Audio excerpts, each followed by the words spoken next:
we're gonna try. Okay, you ready? Yeah. Okay. Yes, we are. Hello, and welcome to the Dual Power Podcast. Your speed skating podcast, where we talk about everything speed skating related, inline and long track. The last 15 years of speed skating have brought us lifelong lessons, memories and friendships, as well as a trip to the Olympics and lives as full-time professional athletes. In this podcast, we talk with friends and fellow speed skaters.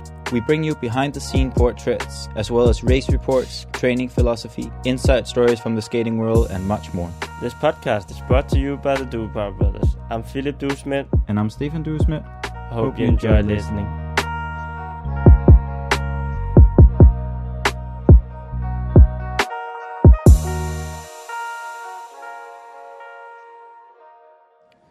Okay, welcome to the podcast. I am sitting right now in a tent in Heerde. It's raining. Yeah. I'm sitting on the ground, and I've got two camping chairs for you two guys. I'm sitting here with two of my good friends. Such a kind host. And, yeah, I know. And the twin brothers, Rick Schipper is sitting here to the right from me. Hello. Can you just talk into the microphone? Yeah. I'm over here. You're over there, yeah. And also I'm sitting here with Kay Schipper. So, hello, Kay. Yeah, it's good that you introduce us which twin brothers you are sitting with on the inline track. Yeah, exactly. So I don't know if your voices are different, but I'm just gonna ask some questions for you, Kay, and for you, Rick, and we'll just go along for it. But We'll try to be a little bit compliment to each other. So maybe for the listeners it will be a little bit hard to know how the conversation is going, but we try to do our best. And I think you'll do well. The reason why I would love to talk with the two of you today is because you're both inline skaters on a very high level. You've both gotten medals in your junior years, and also there's been medals at the senior years. And you also skate a lot on the ice as well. And you are both, funnily enough, you're both 1 year younger than me. So we also skated against each other on inline every second year. And I just remember when I was skating my junior races, whenever there was a Schipper in a race, you would, like, there could be some crazy passes.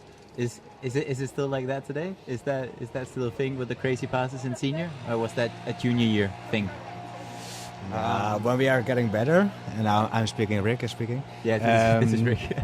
Well, as a junior, I also have participated in your race. Like, you were a little bit better because you were second years, and I had to collaborate, let's say it in that way. Yeah. To make also the best result for myself, and then make that on the elimination race. Yeah. Whenever I was a long distance skater. Yeah. Right now I moved a little bit over to the 1,000 meter, the 500 meter, the more the speedy distances. And the relay, I think. And the relay, yeah. And maybe, it's also because I like to pass on high speed. It's still in my system, and it's also what I want to. Yeah, but we're also quite critical to each other. Like, how do you pass? How do you move on the track? It has to be attractive. It has. Yeah.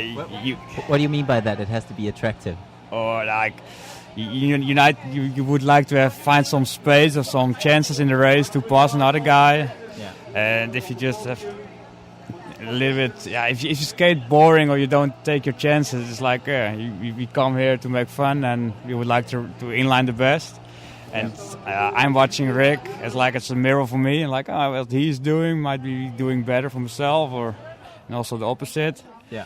And that makes a little bit the tricks sometimes like maybe hard or rough or a little bit like Kay, it is also a little bit. We always have to move up. We're coming from the backside because our start is too bad.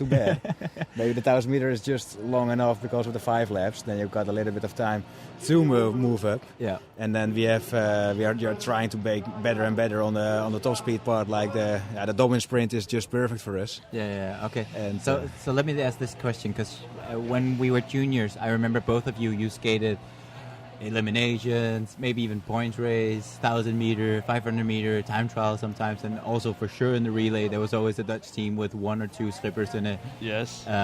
Would you define yourself as a sprinter today, Rick? Right now I'm really more focusing on the sprint. Yeah. Otherwise I have to do more long endurance rides. I'm really focusing on the top speed and to become real fast.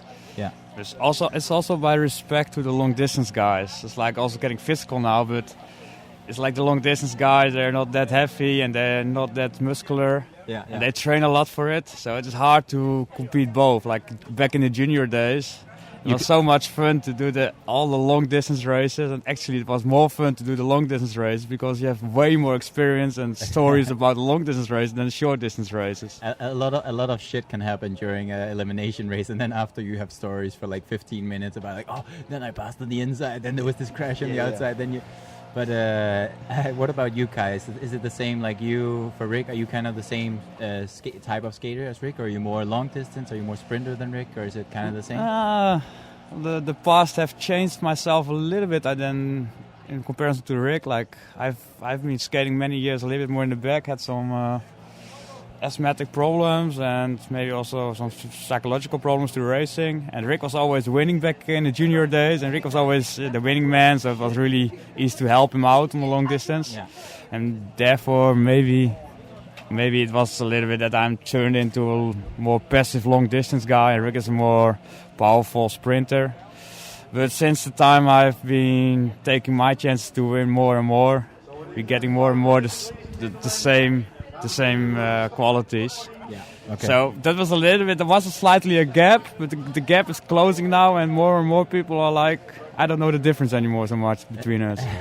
It also changes. It was a moment that there was with Raymond Quant, and then there was only one skipper qualified for the Worlds. Like, what was it in Rosario? And afterwards it was Kao Xiu. Yes. And then you came up with me together with the Worlds in Nanjing. But on that tournament, it was also in November.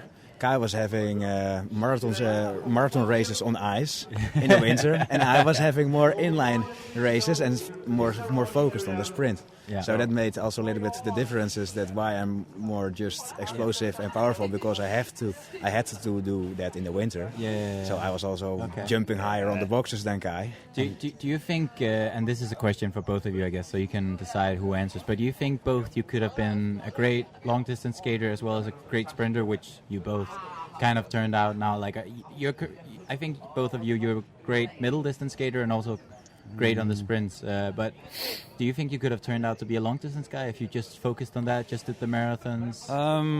Probably, I think my optimal performance, just physically, I'm not made for the main long distance rides. Okay. It's the easiest for me to prepare myself for the 1,000 meter. It's already really far back in the days, and Desley was saying, on the end you guys will turn out to be a 1,000 meter guy, and I was like, 1,000 meter, it's really nice, but it's always shaky and always a lot of nerves, and sometimes you have you're proud on your results, it's going good, and sometimes you have a really sad weekend, so long distance will all be satisfying. Yeah. But it turned out when you get senior, you get a little bit more muscular, it's harder to still improve at the long distance and be competitive to the really good guys. The question is, what if we focused on maybe long distance and not anymore on sprint distance? Exactly, yeah. And that's a good question, and you could also see it a little bit in the family. Yeah. We got older brothers, we are the youngest too. Let's go into that one. So you are a family of brothers. Yes. Do you have any sisters? No sisters. Your parents were unlucky enough to just have brothers like you, and I think they made a powerful man team. And all the brothers, I think, had a lot of energy, and you all ended up skating more or less. Can you just introduce your family of brothers? I don't know. For the listeners, if they watch ice skating a little bit more, then they can know Pim. Pim is the older brother, Kay Schipper. Yeah. And if they are more interested in the marathon of ice skating, then they can know Sjaak. That's about, or the 40Ks of the track competition every Saturday, weekly base. But also Sjaak was more focused on the Wijzenzee with the 200K. Natural ice races. Oh, nature ice in like Austria or something. So that is a real other distance or world what we are just doing. I was already yesterday on the race in Heerde, just tired after the 5K. Yeah. When it was just 10K. But he made it up to the long distance, and Pim was making it more up to sprint distance. Pim has made it up to World Championship sprint. Don't forget Bart. Bart is also there. That's the third brother. Bart Schipper. So how many brothers in total, just to have the overview? 5. 5 brothers. Did all skate? Everybody skated? Everybody skated, yes. It must have been crazy for your family as well, growing up with that many brothers skating. Yeah, running around. Like for us, this is quite fun. We are the youngest, so we don't see all the management behind how things going as a family. I love you use the word management. Yeah, but actually for mom and dad, with so many kids around and different teams skating and different levels. But at least they managed it that we are always skating together. There was no footballer or something. They kept. And it's maybe also why we we were just that attracted to the international racing of speed skating with inline. Yeah. That's way more attracting than maybe just national racing. That matters in the end. Did you have a choice at if you wanted to start speed skating, or was it just like all your brothers are speed skating, you need to speed skate as well? We didn't have a choice almost. Maybe yes, but we're not really attracted to different sports, and we're still loving it. But how do it's also?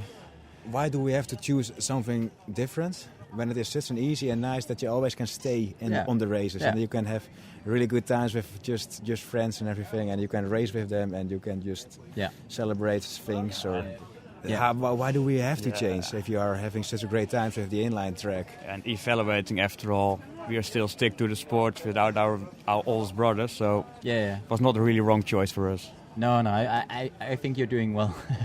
And also, let's talk about this. Like, when did you first start ice skating? Because you're Dutch inline skaters, so I think what people see is that almost all the Dutch inline skaters, they start ice skating as well.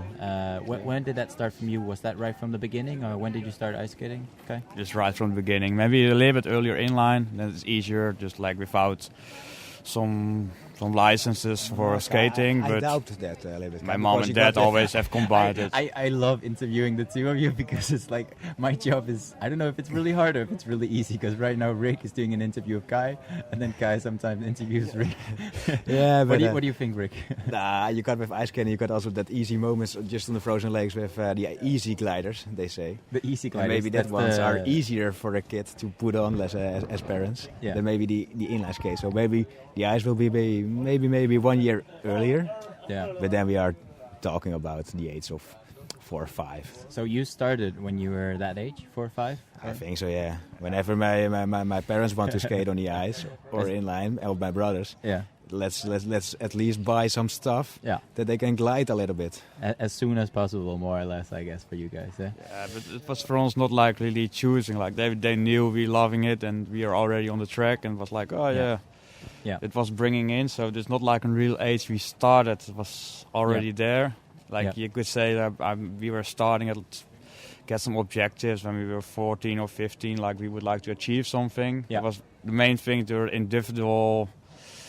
Coming out from yourself, but just from the real start, it was just making fun and hanging out on around the track, and we do now. Exactly, I was about to say, because when you watch you skate now on inline skates, it's at these races and also in training, you can always tell that you guys are always having fun on your skate. You're always playing on your skate. You're always crossing left and right and making small jumps, and like you both of you are very agile on your skates. Is that something you think about, that you want to be agile on your skates, or is it something that you just kind of ended up doing because you have to be fun? In my opinion, you have to be agile, and maybe you say I'm agile, but I think I'm not agile enough.